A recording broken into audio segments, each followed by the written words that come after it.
wabarakatuh. Yang terhormat Kepala SMA Negeri 29 Jakarta, Ibu Rifni Hayati OPD. Yang kami hormati narasumber yang akan berbagi dengan kita pagi ini, Bapak Aji Triwikoko. Dan yang kami hormati Bapak dan Ibu guru pengajar di SMA 29 serta Bapak Ibu dari UIN ini mahasiswi PLP Puji dan syukur kita panjatkan kehadiran Allah Subhanahu wa taala pada ini masih pagi pada pagi menjelang siang ini kita bisa berkumpul di aula SMA Negeri 29 Jakarta gitu. Nanti kita bisa mendengarkan paparan Pak Aji sekaligus bisa diskusi. Karena kalau dilihat dari judulnya budaya positif di sekolah gitu ya. Bapak Ibu sudah baca PPT-nya? Ini sepertinya kalau kita bahas hari ini dan kita simak apa yang akan disampaikan oleh Pak Aji, kemudian kita terangkan di SMA 29 ini jadi satu hal yang luar biasa gitu. Artinya pertemuan kita ini mudah-mudahan bisa memberikan dampak positif gitu. Ada budaya positif di sekolah, akhirnya bisa memberikan dampak positif buat SMA Negeri 29 Jakarta. Ya baik, Bapak Ibu, sebelum acara ini kita mulai, marilah kita buka acara ini dengan bersama-sama membaca basmalah. Bismillahirrahmanirrahim. Untuk selanjutnya kita dengarkan sambutan dari Kepala SMA Negeri 29 Jakarta kepada Ibu Rifni Hayati, kami persilakan. Terima kasih Bu Lina. Bismillahirrahmanirrahim. Assalamualaikum warahmatullahi wabarakatuh. Alhamdulillahirabbil alamin. Alhamdulillahilladzi hadana li hadza wa ma kunna linahtadiya laula an hadana Allah.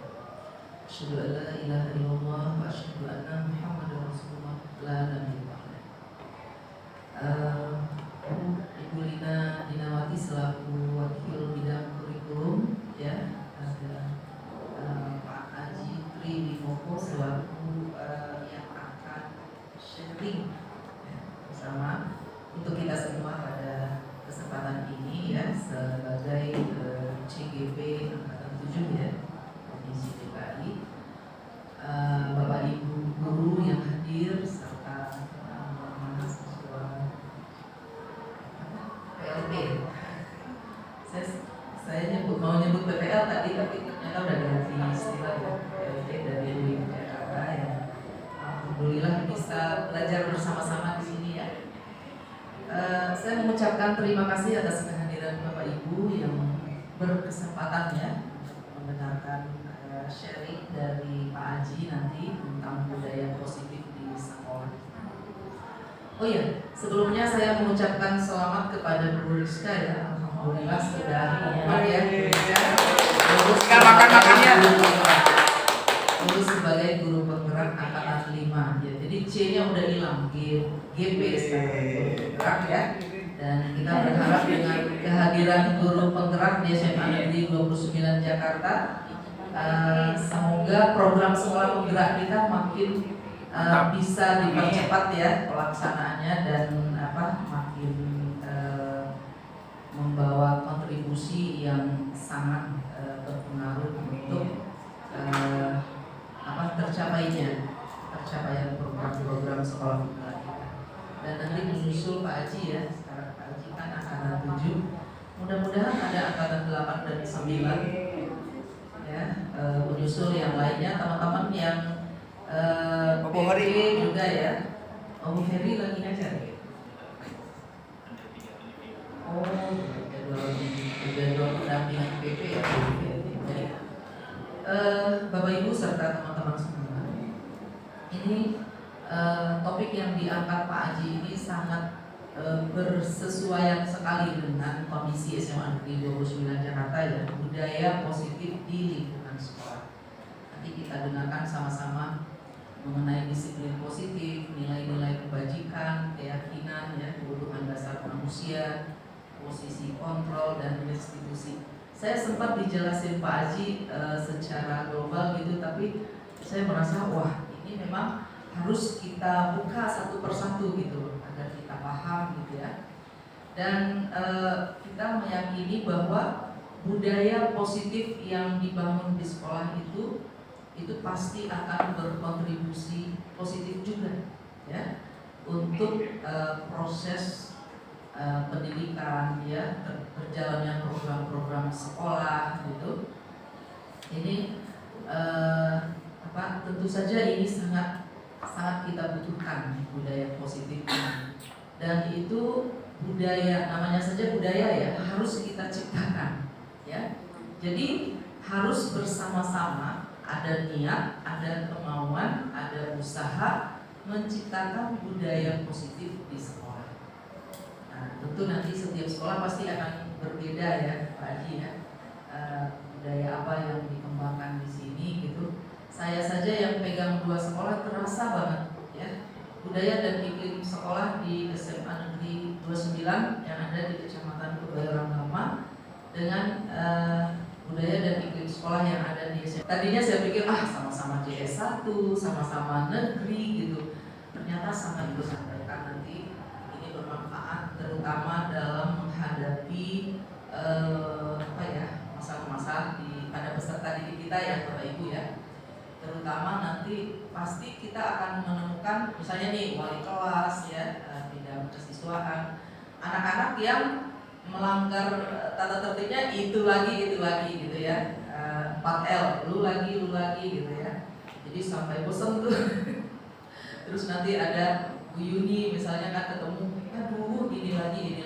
Jadi Bapak Ibu wali kelas ya, ataupun Bapak Ibu guru, tentu kita harus punya pemahaman bagaimana menghadapi anak-anak ya, terutama yang tanda kutip bermasalah, lalu bagaimana cara kita menertibkan mereka sehingga membangun budaya positif di sekolah. Baik, mungkin saya nggak banyak prolognya ya, nanti kita berikan waktu untuk Pak Haji mempresentasikan dan teman-teman boleh bertanya menggali sedalam mungkin sehingga kita mencari formula yang cocok dengan sekolah kita, dengan SMA Negeri 29 Jakarta. Mudah-mudahan kegiatan ini diberi keberkahan yang banyak ya. Kita semua bisa mengambil manfaatnya, juga Pak Haji yang sharing ilmunya juga mendapat keberkahan yang banyak, begitu juga yang mendengarkan. Mudah-mudahan SMA Negeri 29 makin berjaya ya Bu Lina ya, makin positif budayanya, makin tertib anak-anak dan gurunya. Demikian, billahi taufiq wal hidayah. Assalamualaikum warahmatullahi wabarakatuh. Ya, terima kasih Bu Rifni untuk sambutannya.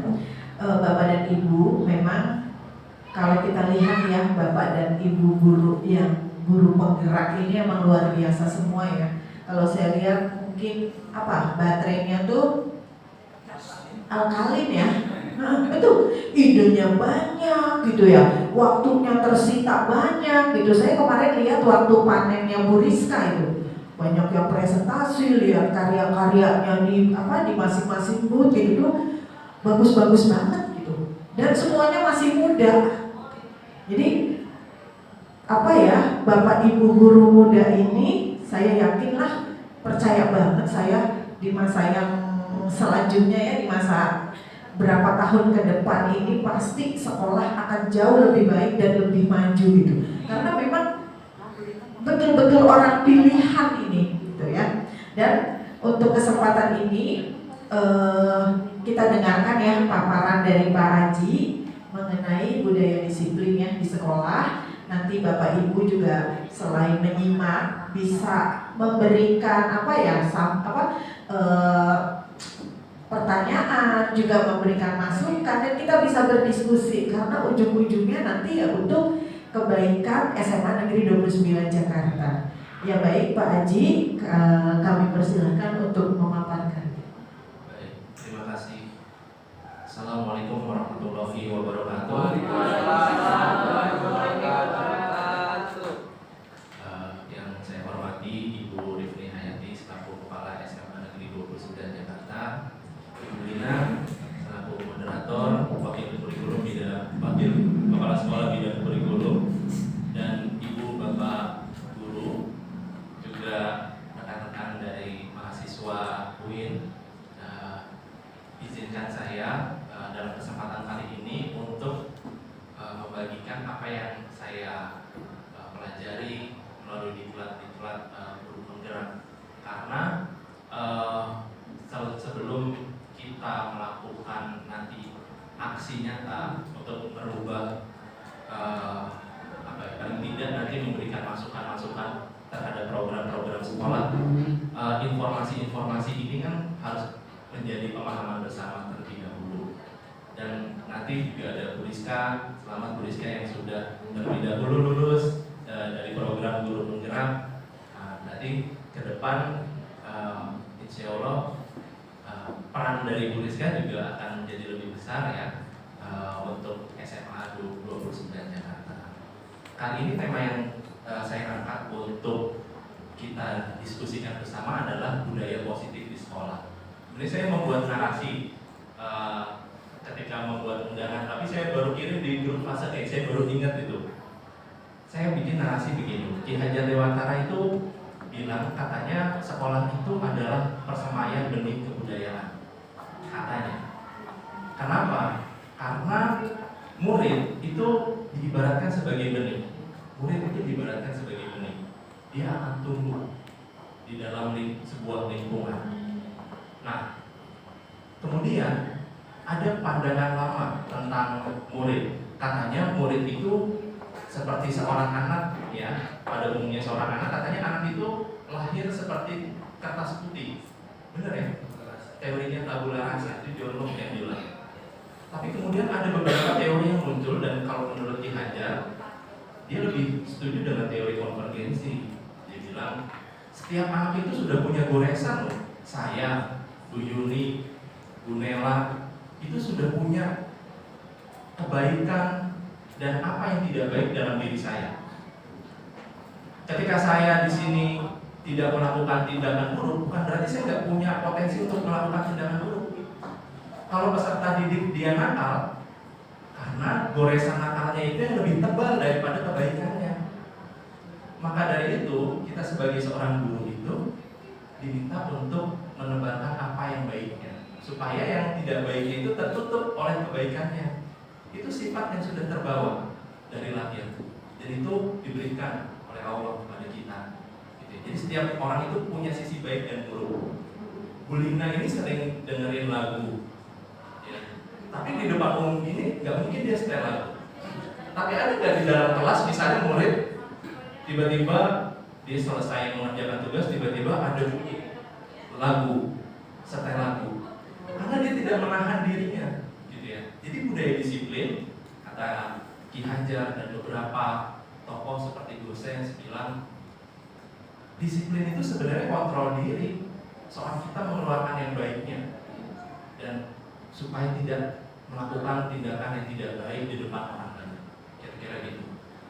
Nah, setiap orang punya potensi itu. Nah, disiplin positif untuk menjadi sebuah budaya itu perlu nilai-nilai kebajikan yang kita anggap umum. Misalnya, kalau menerima baiknya pakai tangan kanan atau tangan kiri. Nah, gitu ya. Kenapa sih, gitu ya? Ini kan budaya berarti. Coba deh, tiba-tiba kita ngelihat ada murid makan pakai tangan kiri. Karena tidak budaya. Budaya kita itu pakai tangan kanan. Orang belajar itu pakai bangku. Tapi ketika ada murid tiba-tiba dia tiduran di bawah, oh berarti dia nggak sesuai budaya. Pasti kita arahkan. Ya nggak sih? Pasti begitu. Ada nilai-nilai kebajikan. Nah, nilai-nilai kebajikan itu banyak. Sekarang kita mengenal profil pelajar Pancasila. Ada 6 dimensi: berketuhanan, kemudian berakhlak mulia, ya, berketuhanan, beriman dan bertakwa, kemudian apalagi berakhlak mulia, ya, kemudian mandiri, gitu ya. Dia percaya nggak sama nilai kebajikan ini, mandiri, gitu ya. Kalau tugas individu harus dikerjakan sendiri. Oh, kalau dia udah tahu nilai kebajikan itu, walaupun nilai saya kecil, tapi ini pekerjaan saya sendiri. Ini wujud kemandirian saya. Tapi kalau nilai itu nggak banyak, ya lewat gitu ya.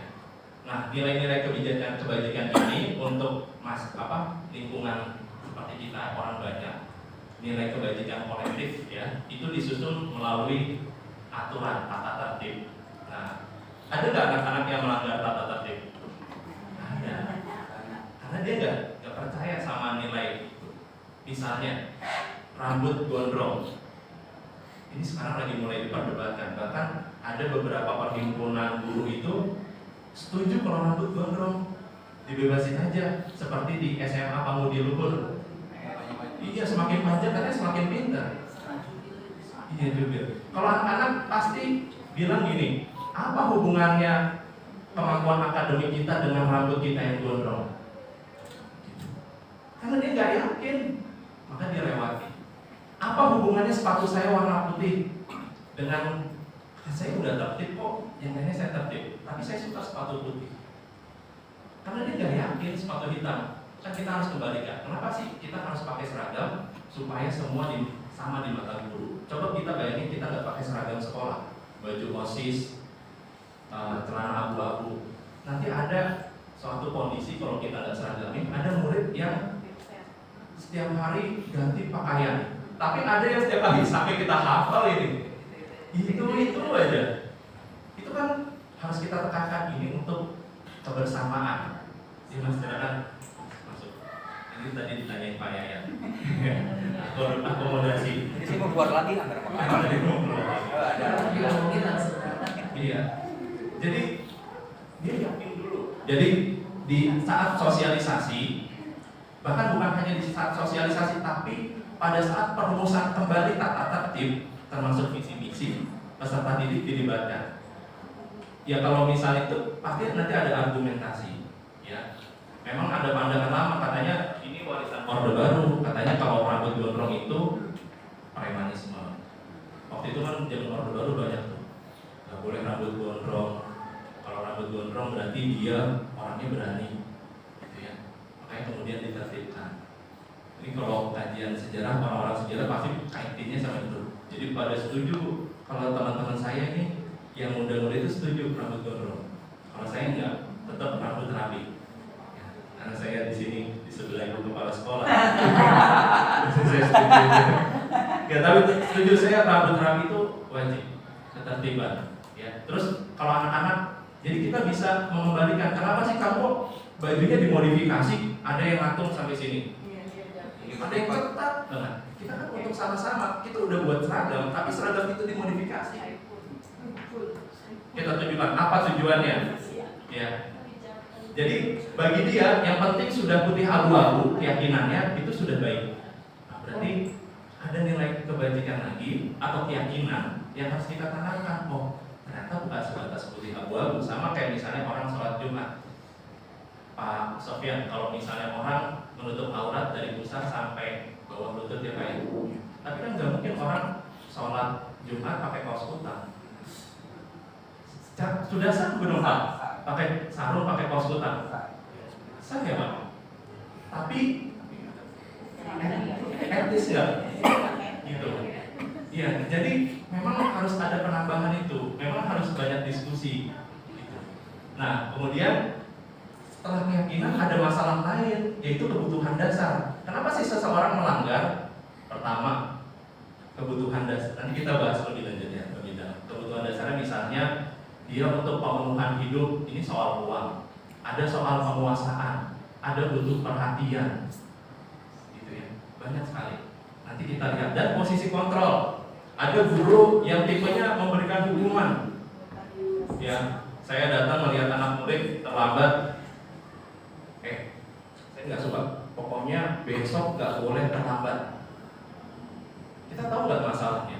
Ternyata dia nungguin ibunya yang jualan nasi uduk, ngumpulin uang supaya dapat 15.000 supaya genap dia bisa naik kereta, naik mobil, angkot dan bisa jajan gorengan sekali di istirahat pertama, misalnya gitu. Kita kan nggak tahu kebutuhan dasar mana yang lagi dia langgar. Atau dia misalnya Fikram, saya sebut namanya. Tapi memang kita butuh contoh kita memahami kondisinya. Oh, Vikram ini bisa naik gunung, berarti uangnya nggak masalah dia. Naik gunung itu nggak cukup 100.000, 200.000, paling nggak 300.000, 400.000 dia butuhkan. Berarti kebutuhan dasar dia soal pemenuhan hidup itu bukan jadi masalah. Nah, kalau misalnya masalahnya dia suka aja diperhatikan karena di rumahnya ibu dan bapaknya cuek misalnya, jadi dia butuh perhatian, dia senang dipanggil. Berarti masalah kebutuhan dasar yang perlu dipenuhi adalah perhatian, kasih sayang itu, care-nya.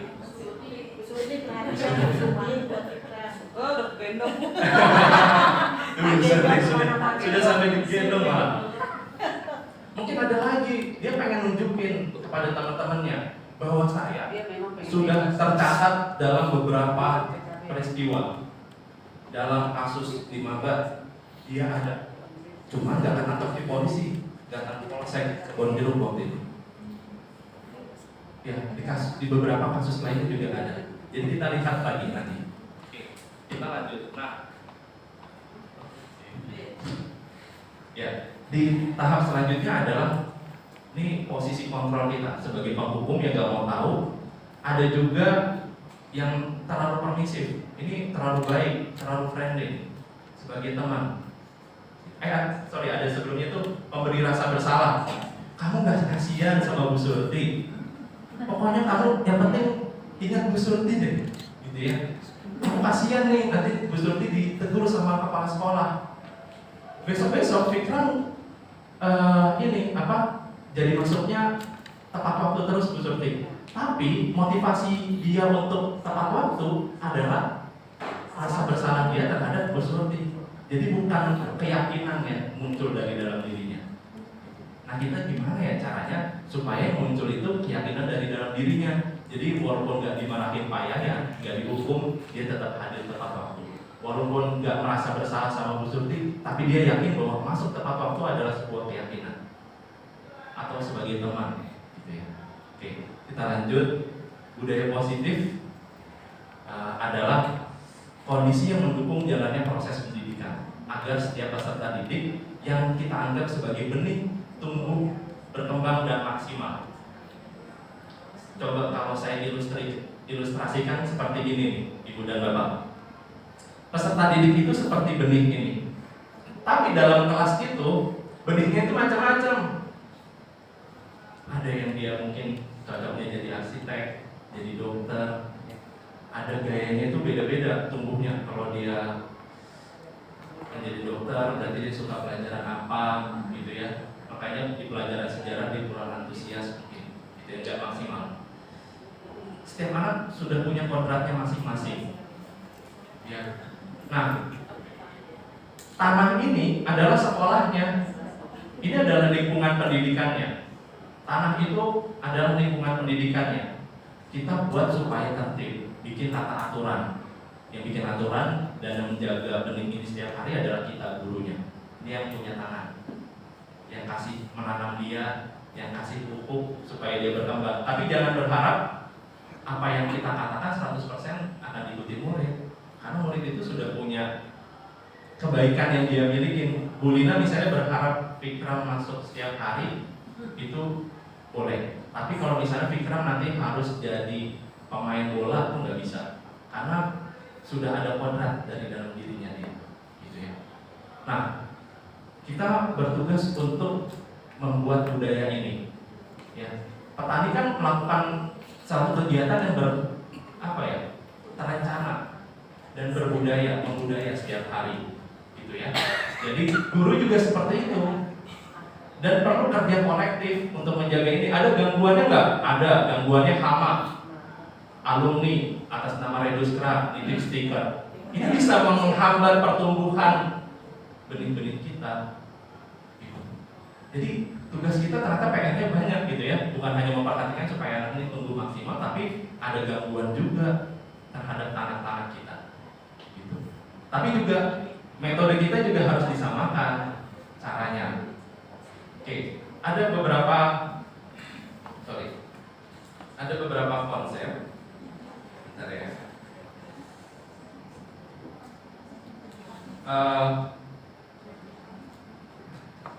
dalam materi ini pertama adalah disiplin positif. Kata Ki Hajar, di mana ada kemerdekaan, disitulah harus ada disiplin yang kuat. Sungguh disiplin itu self disiplin. Jadi disiplin diri sendiri untuk mengontrol dirinya. Kemudian ada nilai-nilai keyakinan, kebutuhan dasar ada 5 menurut Gosens. Kemudian ada posisi kontrol kita nih sebagai apa? Yang the best kan sebagai manajer. Nanti kita lihat posisi kita sebagai apa ya. Baru pendekatannya segitiga restitusi. Pertama, saya bahas dulu tentang disiplin positif. Kata dosen katanya disiplin positif itu sebagai bentuk kontrol diri. Tujuan mulia di sini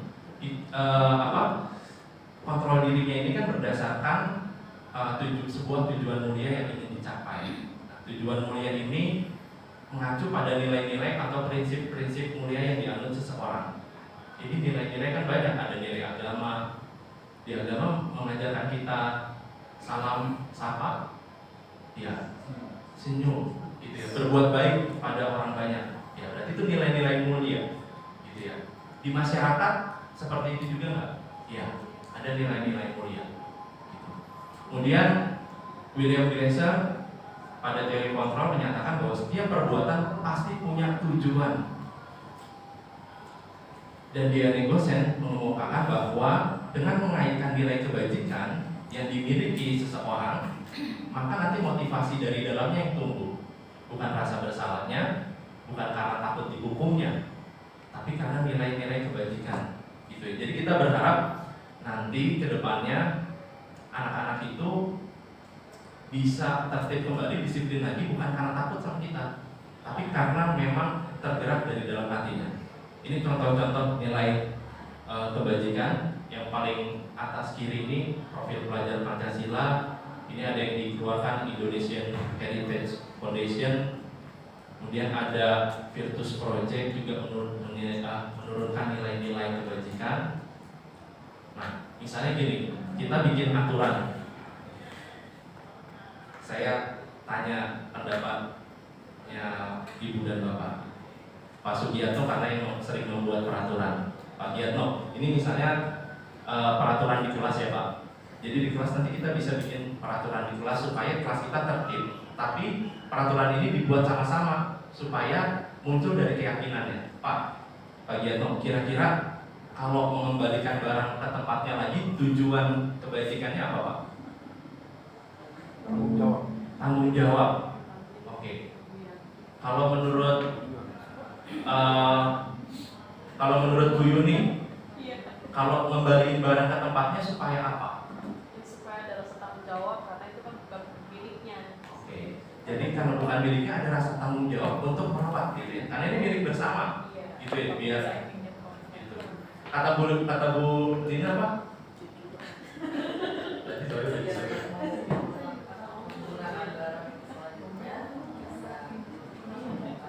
Oke. Jadi agar efisien ketika nanti mau menggunakan kembali gitu ya. Ditanya, yakin nggak kayak gitu tujuannya? Yakin. Kita buat nih ya peraturannya di kelas kayak gini. Oke, kita buat. Besok ternyata saya sebagai wali kelas ke kelas 10-2, ini kenapa sapu ini bisa ada di depan kelas 10-3? Siapa yang piket hari ini? Misalnya Fatih sini maju. Kamu percaya nggak kalau misalnya itu di kelas 10-3 nanti teman kamu yang piket besok nyariin sapunya susah? Yakin Pak?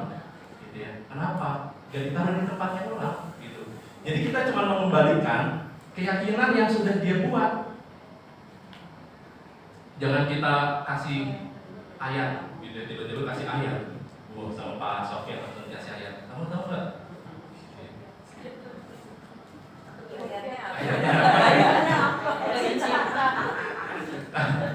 Saya tahunya ayat-ayatnya begitu, apa undang-undang pasal kemudian masuk ke ayat, gitu.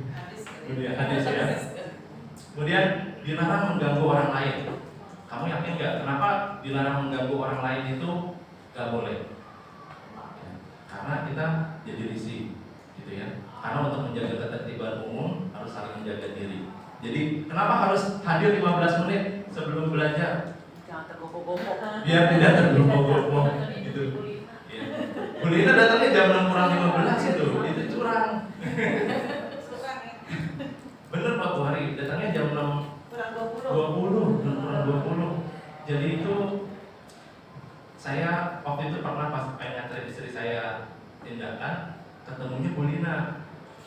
Itu saya cuma sekali dalam 1 semester, datang jam 6 kurang 20.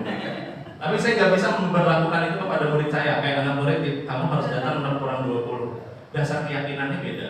Nah, kalau Bu Lina tuh keyakinan pribadi, gitu ya, bahwa dia harus datang tepat waktu supaya banyak waktu, bisa bikin teh, bisa nyobain kopi, kue pancong, gitu ya. Jadi banyak ritual paginya. Kalau anak murid 15 menit supaya apa? Supaya kalau misalnya dia bertugas sebagai piket, dia masih punya waktu. Kalau dia kurang rapi, dia bisa merapikan bajunya. Jadi masih kita punya alasan. Kenapa sih peraturan ini dibuat? Dilarang melakukan kekerasan. Kenapa? Gak boleh menggunakan kekerasan. KDRT itu tidak boleh. Karena di sekolah kita harus melakukan pendekatan yang persuasif misalnya. Tapi kenapa? Gitu ya. Kenapa nggak boleh? Karena kalau kekerasan nggak mungkin berhenti, karena akan dibalas kekerasan selanjutnya. Dan dilarang menggunakan narkoba, kenapa? Kenapa nggak boleh? Melanggar hukum, merusak tubuh kita, gitu ya, merusak sistem. Nah, ini kemarin Bu Rifni ngutip Ki Hajar Dewantara katanya, self disiplin memang setiap orang itu disiplin diri sendiri. Tapi kalau dia nggak bisa disiplin, harus ada penguasa lain yang mendisiplinkan. Kalau saya nggak disiplin, nanti saya ditegur sama Bu Lina sama Bu Rifni. Kalau murid Faisal yang lagi megang kamera, kalau nggak disiplin, Bu Nela sebagai wali kelasnya boleh mendisiplinkan. Saya boleh. Bahkan Pak Sofyan yang belum mengajar Faisal itu juga boleh. Kalau ketemu di jalan tiba-tiba Faisal nendang pot bunga sampai hancur, boleh nggak? Boleh, karena dia tidak disiplin. Harus ada penguasa lain. Tapi jangan sampai teman-teman ini jadi penguasa yang lainnya. Ini jadi banyak kekuasaan. Nah, sebab jika tidak cakap, wajiblah penguasa lain mendisiplinkan diri kita. Dan peraturan demikian itu harus ada dalam suasana yang merdeka. Maksudnya, meskipun ada yang mendisiplinkan, tapi didisiplininnya itu sesuai dengan kesepakatan atau tata tertib yang sudah kita buat. Jangan over. Misalnya, aduh, saya lagi panas-panas, udah nerangin jelasin nggak bisa, tiba-tiba ada murid yang teriak-teriak, langsung tangan saya bermain. Nah, itu nggak ada di dalam tata aturan, gitu ya. Nggak ada dalam keyakinan manapun. Kan udah dilarang menggunakan kekerasan. Berlaku buat murid, berlaku buat guru, gitu ya. Nah, di sini ada posisi kontrol kita nanti. Kalau mendisiplinkan murid, mau sebagai penghukum, memberi rasa bersalah, sebagai teman, ini teman permisif terus. Ya udah, kamu saya pantau terus sebagai teman kamu, tolong hargai saya. Tolong hargai saya. Kita sama-sama nih ya membagi tanggung jawab. Saya sebagai guru, kamu sebagai murid, gitu ya. Atau sebagai teman itu semua cerita didiamkan, gitu ya, mengakomodasi semua masalah murid, tapi jadinya gurunya nggak berani mengambil tindakan karena dia sudah ngambil terlalu jauh sebagai teman, gitu. Takut misalnya kehilangan pamornya. Kalau Bu Yuni, meskipun dia sering ngetek anak murid sebagai wujud dari pertemanannya, tapi saya selalu lihat kalau misalnya nggak disiplin sama Bu Yuni dikat juga. Jadi posisi dia pada waktu tertentu sebagai teman, iyalah perlu. Tapi pada saat dia posisi kontrol guru mendisiplinkan murid, Bu Yuni bersikap sebagai apa? Penghukum kan? Pemantau. Kalau pemantau beda lagi. Kalau pemantau dia lihat catatannya. Kamu ini saya lihat catatan kamu nih ya. Kamu masuk baru MPLS, tiba-tiba ke kamar kecil sudah merokok. Catatan 1. Catatan kedua, itu ya berdasarkan catatan. Sekarang kamu udah tahu belum hukumannya? Kalau misalnya kamu kan sekarang tawuran, hukumannya apa? Hukumannya ini Pak, dititipin ke panti jompo misalnya. Ya udah, jadi kalau sebagai pemantau cuma menegakkan itu aja berdasarkan catatan, kemudian konsekuensinya apa. Tapi kalau sebagai manajer dia jauh lebih dalam. Dia pengen tahu dulu kebutuhan dasarnya dia yang lagi dihadapi itu apa situasinya. Kebutuhan bertahan hidup, kasih sayang, dia ingin berkuasa, pengen bebas aja, atau kesenangan, nyari sensasi gitu. Kalau misalnya gini, ada kasus, ada nggak sih anak yang suka ngambilin jajanan temannya, bekal temannya? Ada ya? Risih banget pasti. Iya pak, makanan saya selalu diambil nih sama teman saya. Kalau sebagai penghukum gimana Bapak Ibu? Penghukum, saya cuma pengen tahu, pokoknya besok kamu nggak boleh ngambil makanan dari teman kamu. Titik. Penghukum tuh. Sekarang saya hukum kamu, misalnya suruh ngapain? Atau pemberi rasa bersalah misalnya. Ya, siap. Makasih Bu Serti. Masuk jam pelajaran ke-7. Kalau pemberi rasa bersalah, misalnya kamu nggak kasihan itu teman kamu, jadinya lapar kan, kurang kan makanannya. Coba lihat tuh, badannya gede kayak gitu, makanannya diambil sama kamu, jatahnya jadi berkurang. Jadi rasa bersalah aja yang dimunculkan. Dia nggak tahu sebenarnya mengambil yang bukan haknya tanpa izin itu nggak boleh. Itu yang jadi poin utamanya, bukan rasa bersalah yang harusnya muncul, gitu. Karena kalau cuma rasa bersalah, besok ada kesalahan lain yang dilakukan. Nah, ini ada istilah segitiga restitusi yang dilakukan untuk membuat seseorang menjadi disiplin kembali. Pertama, stabilkan identitasnya, bahwa semua orang itu bisa melakukan kesalahan. Ya, Ibu, misalnya saya sudah manggil, misalnya Alfian dari 10.7. Pak Haji tahu Alfian orangnya laparan. Mungkin kalau Pak Haji jadi Alfian, yang diambil rotinya bukan satu, tapi dua-duanya, bisa begitu. Ya. Jadi dalam tahap ini kita pengen menstabilkan dulu, mencairkan suasana dulu. Kedua, baru cari alasannya. Ternyata Alfian ini Pak ngambil bekal temannya karena dia uang jajannya cuma 5.000 perak setiap hari, misalnya. Kira-kira kalau dari kebutuhan dasar, kira-kira kebutuhan dasar mana yang lagi bermasalah sama dia, sama Alfian? Dikasih jajannya cuma 5.000 perak sehari, nggak dibawain bekal sama orang tuanya. Kira-kira yang mana yang bermasalah? Kalau menurut saya, kebutuhan bertahan hidup. Coba 2 kali jam istirahat, 5.000 itu baru beli es yang dibeli di minum Bulina, terus nggak bisa beli gorengan. Dia mau beli gorengan, nanti nggak bisa beli es.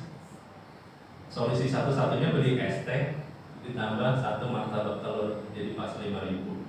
Tapi coba, ada nggak yang berani anak beli cuma 1, 2.000 datang ke Bu Suneri? Itu ada lagi masalah dia malunya.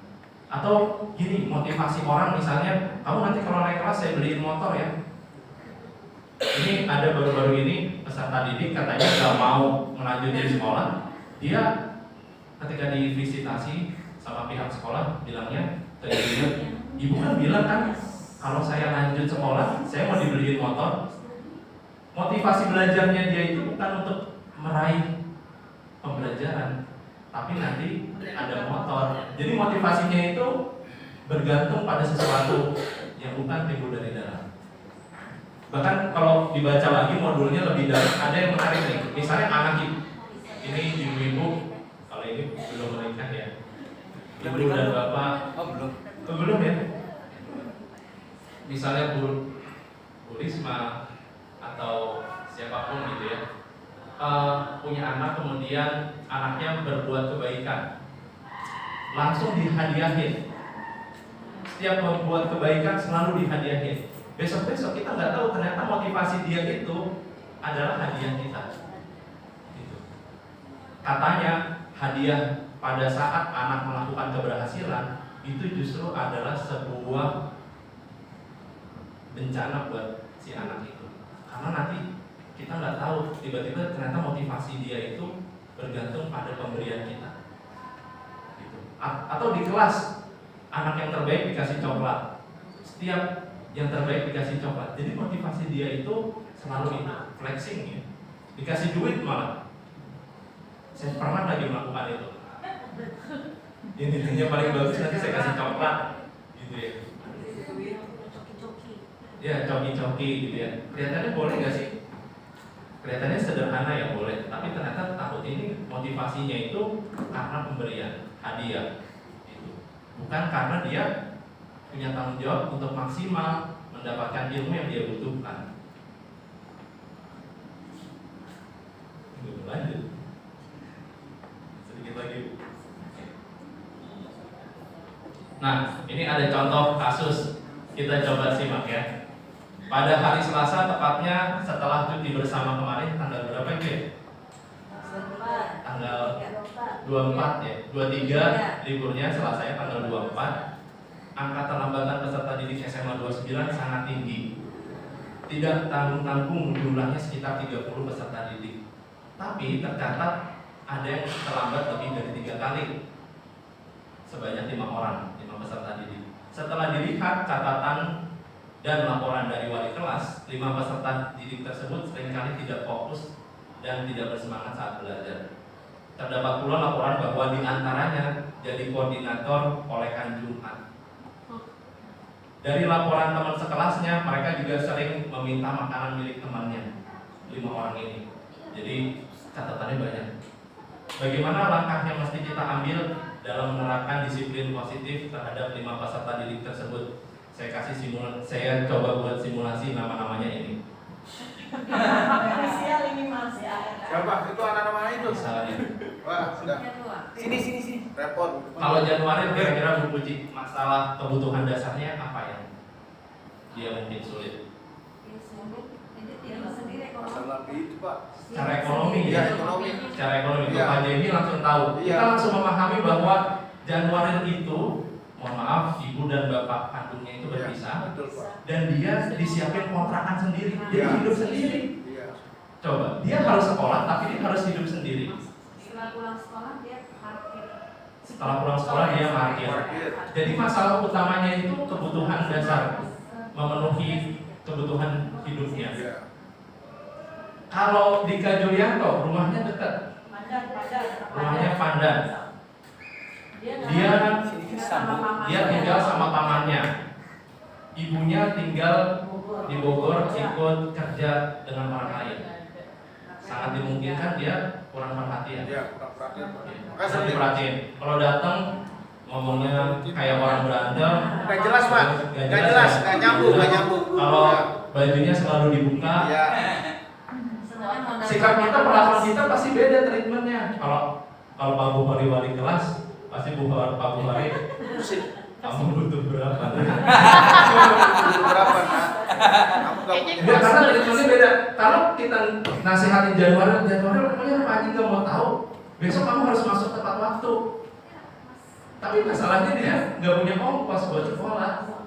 Saya marahin dia, tapi dia lagi berpikir gimana caranya bisa datang dengan jarak dari Cidodol ke sini. Kalau lari juga butuh berapa menit, gitu kan?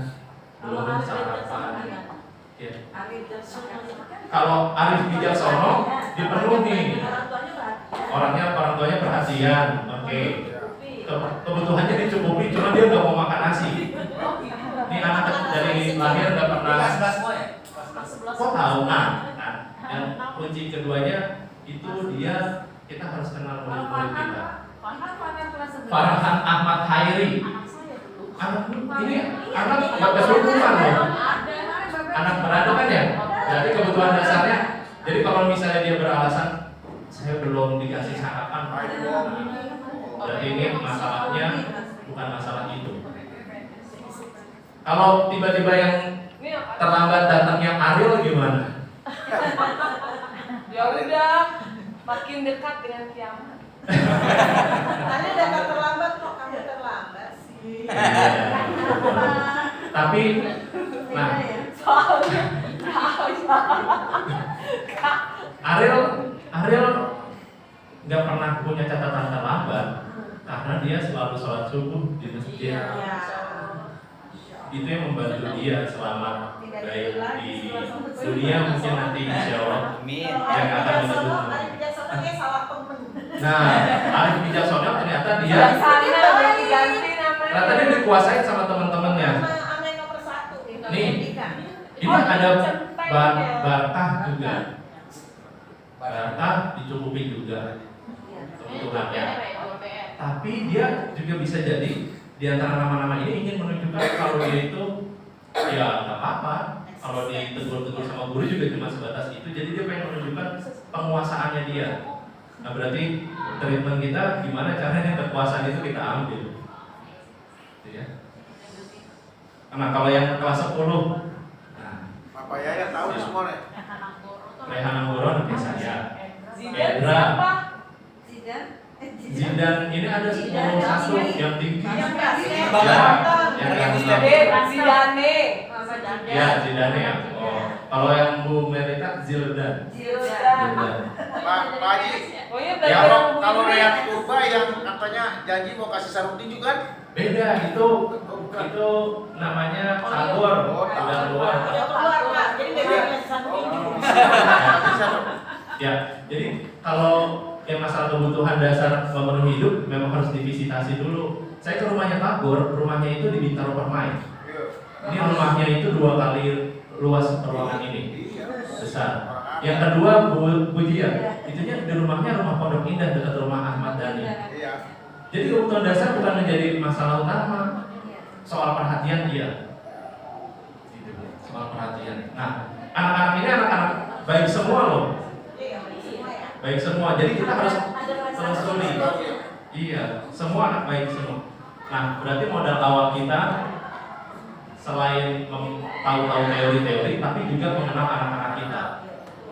Yang jadi masalah kalau nggak kenal nih, gimana? Saya yakin, terutama ibu bapak wali kelas mengenali semua murid-muridnya, gitu ya. Apalagi Pak Bukhari udah sering ke rumah Umar. Gak masuk lagi nih lagi masuk lagi. Satu lagi sabar. Sabar. Oh, dicari Febiana ini. Juara luar biasa Umar. Tahu deh. Jadi Bukan Umar ya? Salsa dan dia, ibu Salsa dan ibu dia ya. Ke depan memang PR kita kenal sama murid-murid kita.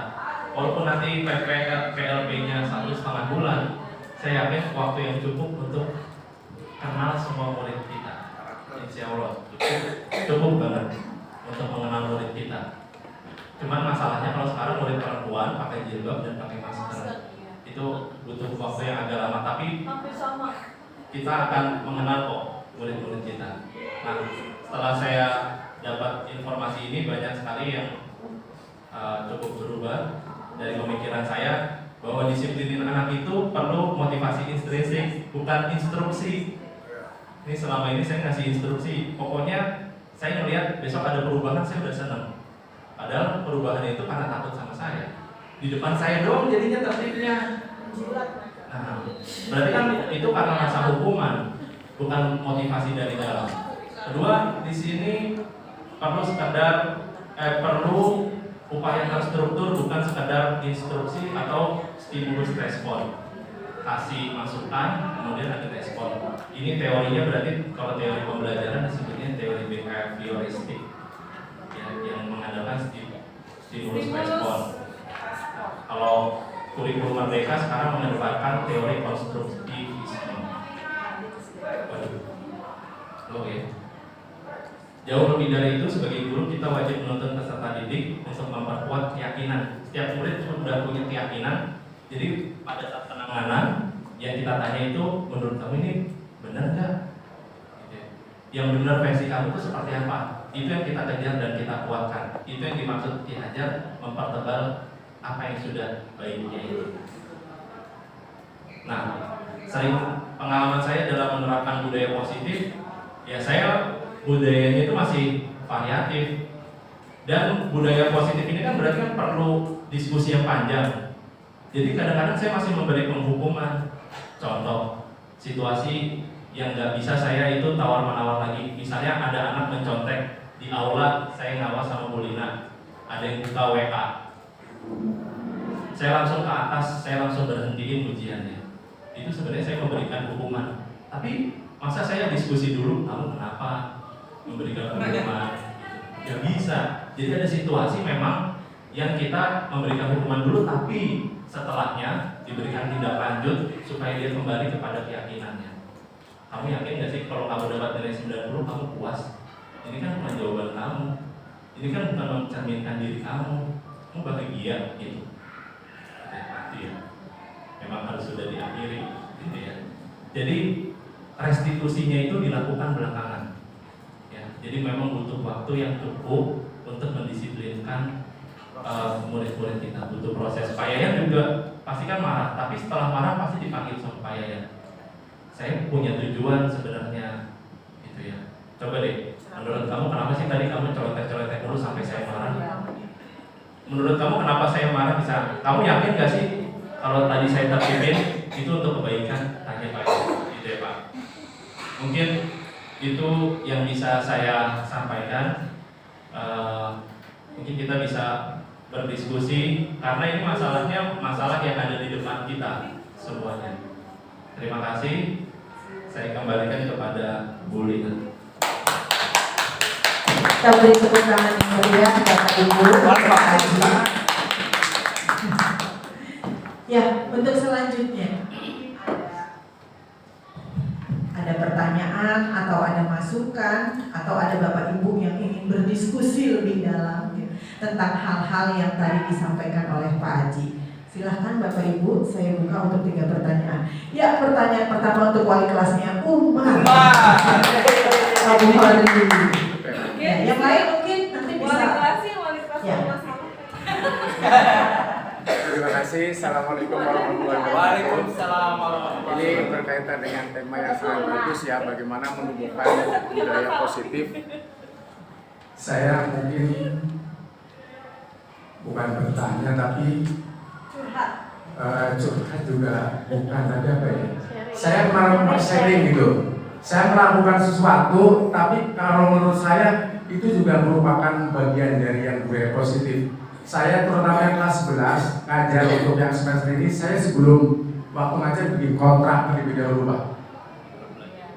Yang pertama, anak-anak kalau masuk kelas lewat dari 55 menit itu akan kena sanksi, yaitu saya suruh nyanyi. Tapi aturan itu biar berlaku juga untuk gurunya. Artinya saya sendiri kalau masuk misalnya telat 5 menit, kalian boleh menolak dan boleh memberikan sanksi, saya suruh nyanyi. Dan ternyata itu alhamdulillah Pak. Ya, mereka masuknya itu kan sebelum itu udah masuk. Terus yang kedua, untuk membangkitkan motivasi dalam dia bertanya, saya berikan satu kontrak bahwa siapa yang bertanya atau menjawab atau memberikan usulan pada saat pelajaran saya itu akan saya catat, akan saya berikan nilai. Nanti saya hitung pas sampai 1 semester berapa kali nanya. Misalnya dia 20 kali nanya. Nah, nanti saya nilai berapa nanti untuk nambah nilai kalian pada saat proses pemasukan nilai ke rapor. Ternyata aktif Pak. Pada saat belajar mereka pada aktif. Nah, itu mungkin kira-kira menurut Pak Haji termasuk budaya yang positif enggak yang menumbuhkan yang seperti itu. Ya, terima kasih. Ya, mungkin itu. Jadi ada beberapa poin, sebenarnya ada 4 ya, yang itu cuma 2 itu yang saya sampaikan. Terima kasih. Assalamualaikum warahmatullahi wabarakatuh. Ya, baik, Bu Lina. Pak Bukhari itu sudah mengarahkan kepada budaya positif. Tapi yang perlu kita tekankan, kenapa sih kita harus masuk tepat waktu? Supaya anak tuh yakin dulu, kenapa kita harus tepat waktu? Supaya kita untuk mendapatkan informasi, supaya tidak ada miskomunikasi ke depannya, misalnya gitu. Jadi keyakinan itu tumbuh. Itu adalah konsekuensi Pak, mungkin dibunyikannya konsekuensi ya. Kalau sanksi kan berat-berat Pak, nggak boleh masuk kelas, gitu ya. Kalau ini bernyanyi, tapi bernyanyi ini harus disepakati Pak bersama-sama. Kalau misalnya berat dari bapaknya, ada yang menolak, misalnya dengan argumentasi yang bagus, berarti konsekuensinya harus diganti yang lain Pak. Kan kita kan seperti hidup bersama gini kan punya nilai kita sepakatin. Ya, jangan sampai ada yang nggak sepakat di antara itu, gitu ya. Tapi kalau sepakat semua, ya nggak apa-apa Pak. Udah sepakat semua. Udah sepakat semua ya, tanpa tekanan ya Pak. Iya. Tanpa tekanan. Mudah-mudahan. Terima kasih Pak Bukhari.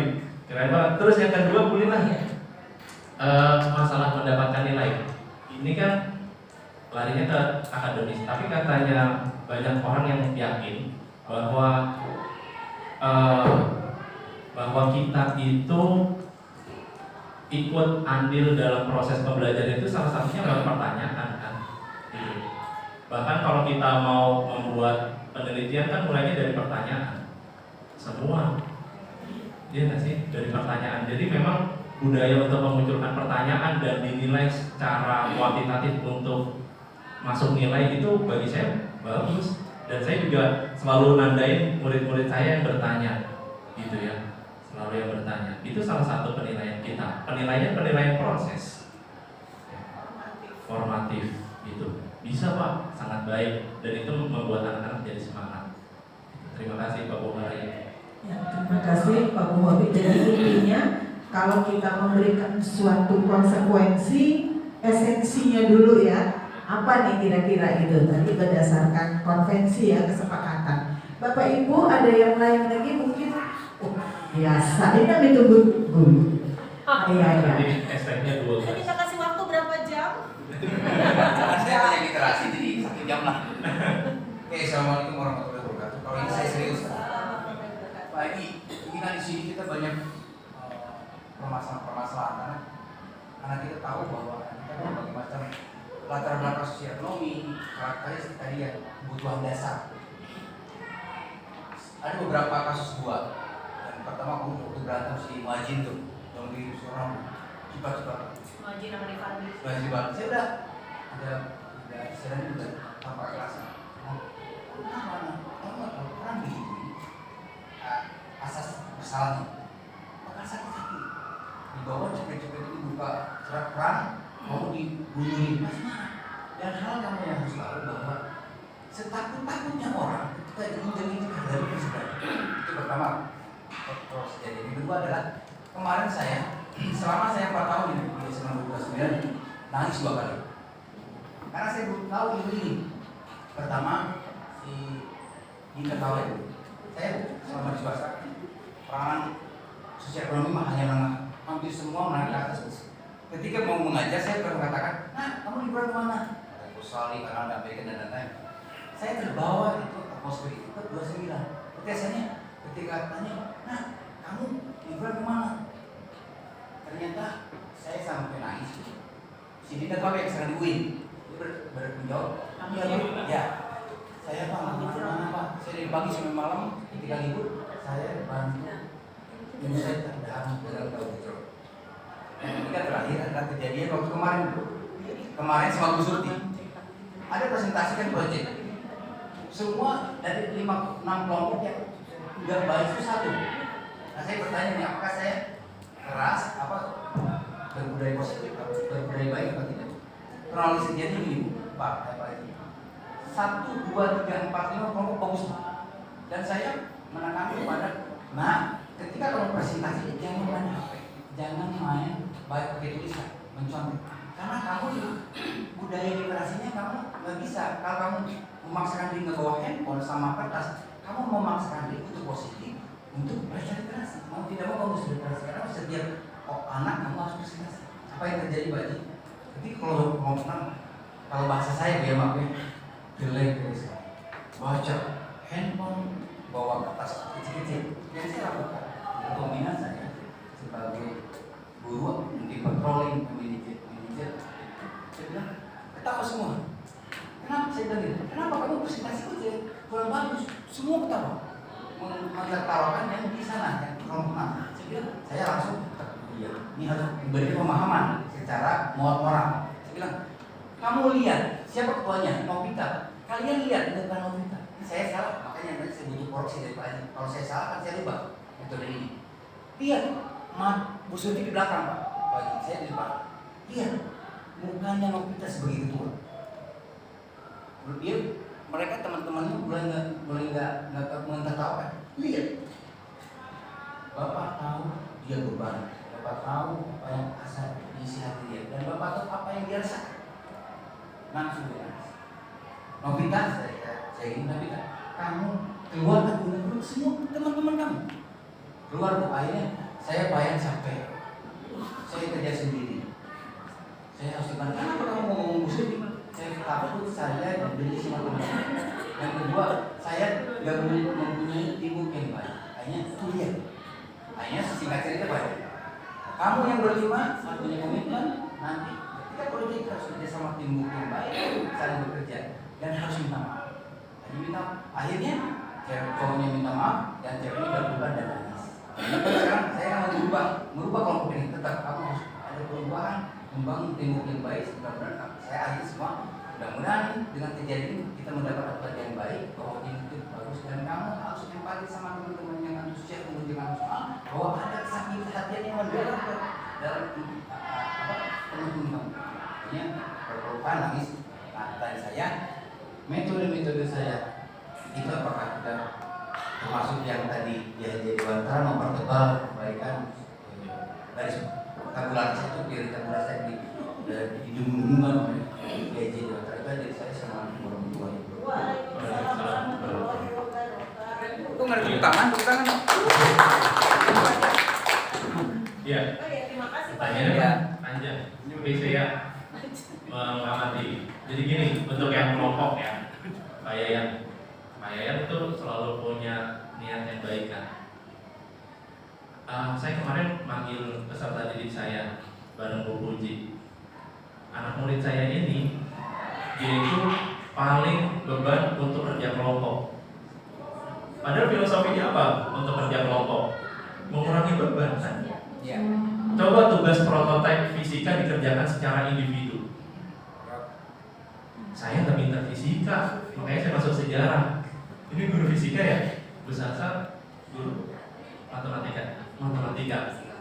Iya, coba tugas matematika. Saya nggak terlalu pintar matematika.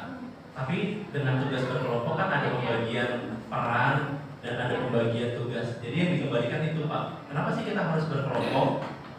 Coba bayangin kalau kita sudah dibagi bebannya, yang harusnya 20% karena berlima, tapi yang 2 aja diambil, berarti kan 3 orang ini harus menanggung beban yang lebih besar. Jadi dikembalikan dulu kenapa kita harus kerja kelompok. Anak saya ini, dia itu masalah pada sosialisasinya, nggak punya teman dan dia menutup diri. Jadi saya selalu ngapalin itu dalam 1 bulan 6 hari. Dia itu nggak masuknya Senin, Selasa, Rabu. Senin, Selasa, Rabu. Saya tanya pengurus kelasnya, hari ini tuh ada apa sih? Ternyata ada tugas kelompok. Dia nggak bisa sosialisasi Pak. Jadi yang kita tanya dulu, kamu yakin nggak sih kalau kita itu hidup harus bersama-sama? Kita harus hidup itu nggak bisa milih-milih terus siapa orang terdekat kita. Jadi dikembalikan di situ dulu keyakinannya dulu Pak. Ya Pak Yayan ya. Jadi itu kalau menurut saya kan kita kan tugas kita sebagai manajer kan kembali lagi menghidupkan keyakinannya itu. Gitu ya. Sebenarnya dia punya keyakinan itu. Nah kita pantau terus ya Bu Puji ya untuk anak ini supaya dia itu memperbaiki dulu sosialisasinya dan juga dia ada masalah terhadap percaya diri. Pak Yayan, ini anak saya ini masalah juga di pelajaran Pak Yayan. Dia karena nggak punya masalah, ini masalahnya masalah sosialisasi kebutuhannya. Jadi praktek nendang bola bagi kita itu sederhana. Nggak masuk kita ketawain, kalau masuk dikasih tepuk tangan kan. Dia yang punya masalah sosial, nggak punya teman di lingkungannya, untuk berdiri dan berjalan di lapangan dan dilihatin sama Pak Yayan sama teman-temannya, itu suatu siksaan buat dia. Siksaan. Coba bayangin kita merasa kita itu asing di hadapan orang, terus kita ngambil nilai. Makanya dia punya alasan kalau sama Pak Yayan ketinggalan bajunya. Saya cross check sama orang tuanya, nak baju olahraga kamu kenapa nggak dicuci? Masih bersih. Artinya dia bawa ternyata. Pak Yayan kan juga nggak percaya kan? Saya tanya teman-teman Pak Yayan sampai nggak percaya Pak, karena 2 kali berturut-turut dia bilang nggak bawa bajunya. Gitu. Jadi kebutuhan itu yang kita kejar dulu. Kenapa sih seseorang itu kan selalu ada motivasi di balik tindakan. Motivasinya yang kita tanya dulu. Motivasinya kita perbaiki, baru tindakannya nanti. Kalau kita minta tindakan praktisnya, besok-besok di pelajaran lain nggak kayak gitu. Kita berharap perupayaan mendisiplinkan anak ini di pelajaran manapun bisa. Sama aja kayak gini. Kalau anak-anak nggak ada guru, itu pasti kurang tertib. Kalau ada gurunya tertib, berarti motivasinya itu yaitu karena takut. Makanya nanti kita nggak heran kalau di jalan ada lampu merah, kuning sama hijau. Secara teoritis kita tahu kalau merah itu harus berhenti, tapi kita tahu di situ nggak ada polisi dan nggak ada kamera airplane, makanya kita terabas. Jadi motivasinya nggak muncul, berarti gagal dia motivasinya. Kan kita berharapnya motivasi itu yang mempengaruhi dia di dalam dirinya. Itu sih Pak ya. Terima kasih ya Pak. Ini mengenai dikit aja jawabnya. Pak Yayan, sebenarnya hakikatnya project itu sebenarnya adalah bagaimana kita memperkuat karakter anak itu ya, 6 karakter yang disebut Pak Haji tadi ya, 6 dimensi profil pelajar Pancasila itu. Nah, apa yang kasus yang di kelasnya Pak Yayan itu bahwa ada kelompok yang ternyata dia tidak bisa bekerja sama gitu ya. Berarti kan jatuhnya gotong royong ya. Jadi gotong royong itu kalau diartikan sekarang kan kerjasama, kolaborasi ya. Nah, kenapa dia tidak bisa gitu? Nah, kan sampai akhirnya ketua kelompoknya nangis cerita gitu. Nah, itu benar. Jadi kita justru mencari yang seperti itu Pak. Jadi kalau saya melihat ya, banyak pembimbing project itu terperangkap dengan menilai konten, menilai hasil. Padahal yang seperti Pak Yayan itulah yang harus kita lakukan. Jadi seberapa anak tuh bisa gotong royong, ada nggak mandirinya di situ, ada nggak berpikir kritisnya gitu, kebinekaan global dan sebagainya, itu bertakwa, beriman kepada Tuhan Yang Maha Esa, berakhlak mulia. Nah, dimensi-dimensi itulah yang harus kita munculkan di saat proyek itu. Jadi kalau dia misalnya nggak bisa bekerja sama, nah hari gini loh kita harus bisa berkolaborasi kan, nggak mungkin kan sendiri gitu. Nah tadi Pak Haji sudah bilang, kembalikan dia, sadarkan dia gitu. Jadi kenapa dia tidak melakukan itu? Mungkin karena dia satu nggak tahu, dua nggak yakin gitu kan. Oh ternyata siapa tadi yang nggak mau kerja sama, maunya sendiri aja. Ternyata dia nggak yakin kalau kerja kelompok itu dia akan bisa lebih baik daripada kerja sendiri kan, seperti itu. Beda dengan teman-temannya yang mau bekerja sama di dalam kelompok, bahwa dia yakin bahwa bekerja dengan kelompok akan lebih baik hasilnya dibanding kerja sendiri gitu. Nah yang seperti itu yang harus kita balikkan ke siswa kita. Begitu juga ke diri kita. Yakin nggak kita bisa membina siswa kita? Yakin nggak kita bisa menciptakan budaya positif di sini? Itu justru yakinkan diri dulu, ya. Nah, betapa banyak program sekolah, banyak SOP yang kita bikin ya, yang kita buat, yang kita sepakati, itu mungkin menjadi ke kita dulu deh. Yakin nggak dengan SOP begini anak bisa tertib misalnya, ya kita bisa menertibkan anak. Jadi saya terima kasih sekali ya Pak Haji sudah memberikan pencerahan seperti ini. Jadi kita akan lebih wise ya, lebih bijaksana jika melihat segala sesuatu. Karena memang yang sekarang kan yang digembar-gemborkan adalah bagaimana pembelajaran berpusat pada siswa ya, berdiferensiasi itu termasuk menangani siswa yang melanggar ketertiban dan segala macam. Kita harus tetap berpusat pada siswa dan tidak menyamaratakan semua. Ini mungkin karena keterbatasan waktu ya. Kalau waktunya panjang nih pasti diskusinya asik banget ini. Oke, terima kasih semua teman-teman. Ya, terima kasih Bu Rifni, terima kasih Pak Haji, terima kasih Bapak dan Ibu semua. Alhamdulillah ya, hari ini kita dapat pencerahan yang luar biasa dan kita berharap tidak hanya berhenti sampai di sini. Mudah-mudahan ya kita bisa terapkan apa yang baru saja kita dapatkan ya. Dan untuk selanjutnya mungkin Bapak Ibu bisa menikmati minuman, dan di belakang juga ada snack ya Bu. Ada kuenya. Ya, sebelumnya kita tutup dulu pertemuan kita siang hari ini dengan membaca hamdalah. Alhamdulillah dan beri tepuk tangan untuk Pak Haji.